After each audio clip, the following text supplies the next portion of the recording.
మీకు రేపు కాకుంటే ఎప్పుడైనా ఒక రోజు డేట్ టైం ఇవ్వండి, మీకు షార్ట్స్ ఇస్తాము, కలర్స్ తెచ్చిస్తాము. మీకు నచ్చిన పిల్లలు అనే మీరందరూ చదువుకోవాలంటే ఎలా ఉండాలనేది బొమ్మలు గీయాలి. ఏ బొమ్మ అయినా తీసుకోండి, మీకు నచ్చిన బొమ్మ తీసుకోండి. దానికి సంబంధించింది మీరు ఎప్పుడు రమ్మంటే అప్పుడు మన హెచ్ఎం పర్మిషన్ తీసుకొని ప్లస్ మన సార్ వాళ్ళ మేడం వాళ్ళ పర్మిషన్ తీసుకొని వచ్చేస్తాం. మీకు నచ్చిన ఆర్ట్ అది ఎలా ఉండాలి దానికి సంబంధించి మీరు ఒక ప్రిపేర్ అయ్యిరండి. అది కూడా దాని సందర్భం ఏంటంటే బాలలు అమ్మాయిలు కానీ అబ్బాయిలు కానీ చదువుకోవాలి. చదువుకుంటే ఎలా ఉంటుంది, ఎట్లా ఉంటే బాగుంటుంది, మనం చదువుకున్న తర్వాత మన గోల్ ఎలా ఉండాలి, ఫ్యూచర్లో మనం ఎట్లా ఉండాలి అనే దాని మీద మీకు నచ్చిన అది అంటే మొత్తం కళ్ళు ముఖం ముక్కు మూతి రావాలని లేదు, మీకు ఇష్టం వచ్చిన ఆప్షన్లో ఆర్ట్ వేయాలి, బొమ్మలు గీయాలి. దానికి సంబంధించిన షార్ట్స్ నేనే చేస్తాను. ఒక పీరియడే టైంలో తీసుకున్నాం, ఎక్కువ కాకుండా. అది ఎప్పుడు ఏంటనేది మన సార్ వాళ్ళ పర్మిషన్ తీసుకొని వస్తాం. దానికి అయితే ప్రిపేర్ అవ్వండి. మీరు నేను ఏదైనా అనకూడదు, మీకు నచ్చింది జస్ట్ ఒక రౌండ్ గీసి ఇట్లా గీసి వదిలిపెట్టా సరే. ఈ బొమ్మలను సెలెక్ట్ చేసి హైదరాబాద్లో మన ఎన్టీఆర్ గార్డెన్ కాడ కానీ చార్మినార్ కాడ కానీ ప్రదర్శించబడతాయి. మీ బొమ్మలు పిల్లలు ఎలా ఉంటాయి అనే దాని మీద ఒక ప్రోగ్రామ్ తీసుకోవడం జరుగుతుంది. కాబట్టి మీరు దానికి ప్రిపేర్ కాండి. అన్ని స్కూల్లో కాదు, ఓన్లీ మీకు క్లబ్లు ఉన్న స్కూల్లో కాడికే వాళ్ళ చిల్డ్రన్స్ బాలల గురించే సెలెక్ట్ చేస్తున్నాము. మీరు ప్రిపేర్ కాండి. ఇది ఒకవేళ నిజంగా మంచిగా ఈ ఆర్ట్ఫుల్గా మంచిగా ఉందనుకో, ఇక్కడ నుంచి ఢిల్లీలో ప్రదర్శించబడుతుంది ఈ బొమ్మలను. కాబట్టి ఒకసారి ప్రిపేర్ అయ్యండి, ఆలోచించండి. కింద మీ పేరు, మొబైల్ నెంబర్, మీ అడ్రస్ రాసుకోవచ్చు ఆర్ట్. కాబట్టి దాన్ని కూడా ఒకసారి ప్రిపేర్ చేయండి. ఆ విషయాన్ని చివరిగా ఈరోజు మన పాఠశాలకు సందర్శించి Tirupati state coordinator human rights భాగంలో ఈరోజు తీసుకున్న టాపిక్ ఏంటంటే బాలికలు తమ విద్యను పూర్తి చేసినప్పుడే దేశం అభివృద్ధి చెందుతుంది. ముఖ్యంగా బాలికలను ఫోకస్ చేస్తున్నారు. బాలికలు అంటే బాలలు మేము చదవద్దాన్ని కాదు కదా, అదే కదా. బాలికలు చదవడం అంటే ఎందుకు అంటే అసలు బాలికలు బాలలు కంటే తెలుసా ఎవరు? ఏజ్ ఎంత ఉంటుంది? ఏజ్ లిమిట్ చేంజ్ చేయండి. 18 సంవత్సరాలు ఉన్న వాళ్ళు ఇప్పుడు బాలబాలికలే.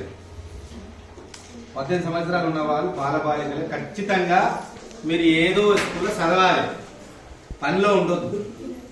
ఏడుండాలి? స్కూల్లో ఉండాలి, ఏదో స్కూల్లో ఉండాలి. అందుకే ప్రభుత్వం కూడా మీకు ఒకటి ఐడి నెంబర్లు ఇస్తున్నారు.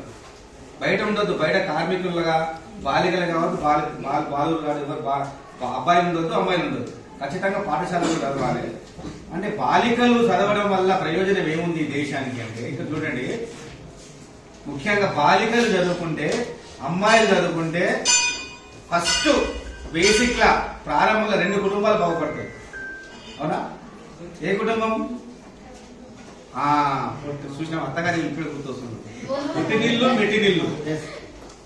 ఒక అమ్మాయి పుట్టినిల్లు చదువుకుంది అనుకో, ఆ ఇంట్లో ఉన్నటువంటి తన భర్తని, సురేష్ సార్ చెప్పినట్టుగా తన భర్తని, తన పిల్లల్ని, తన చుట్టుపక్కల్ని బాగుపడుతుంది. చదువు చెప్తుంది, అవగాహన కలిగిస్తుంది.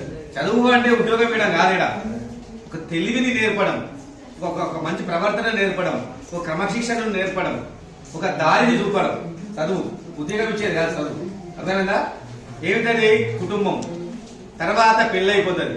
పెళ్ళైపోయిన తర్వాత తన భర్తను, తన అత్తగారిని, తన మరుదుల్ని, తన తోడికోడలందరినీ కూడా బాగుపడతాం. అవునా కాదా?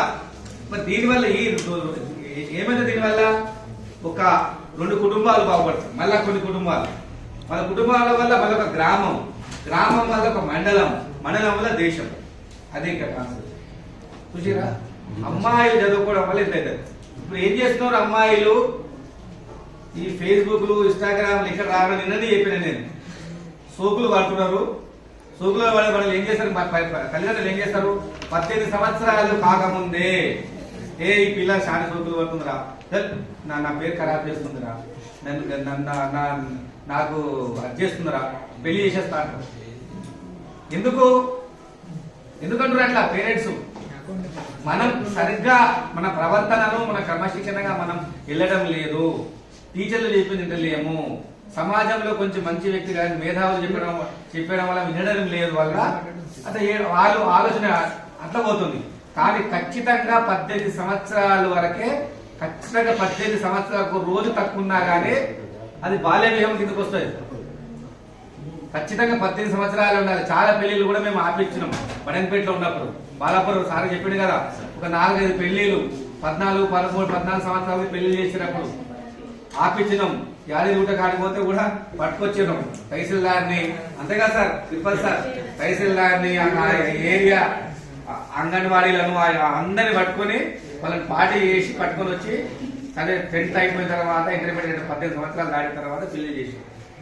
కాబట్టి మీరు ఖచ్చితంగా మీ పేరెంట్స్ చెప్పినా కానీ చదవాలి, ఖచ్చితంగా చదవాలి. కానీ మీ పేరెంట్స్ కి మీ మీద నమ్మకం కలిగించాలి. మరి హక్కులు ఉన్నాయి, నేను చదువుకుంటా అంటే హక్కులు ఉంటాయి, బాధ్యతలు కూడా ఉండాలి కదా. మేము చదువు చెప్పడం, మీరు క్లాస్ లో కూర్చోవడం మీ హక్కు, చదువు చెప్పాలి, మీరు సిలబస్ పూర్తి చేయాలి, చెప్పడం అనేది మీ రైట్. డైలీ హోంవర్క్ చేయాలి, చదవాలి, టీచర్లు చెప్పాలి అనేది కూడా మీ బాధ్యత ఉంటుంది కదా. హక్కులతో పాటు కూడా బాధ్యతలు ఉంటాయి కూడా తెలుసుకోవాలి.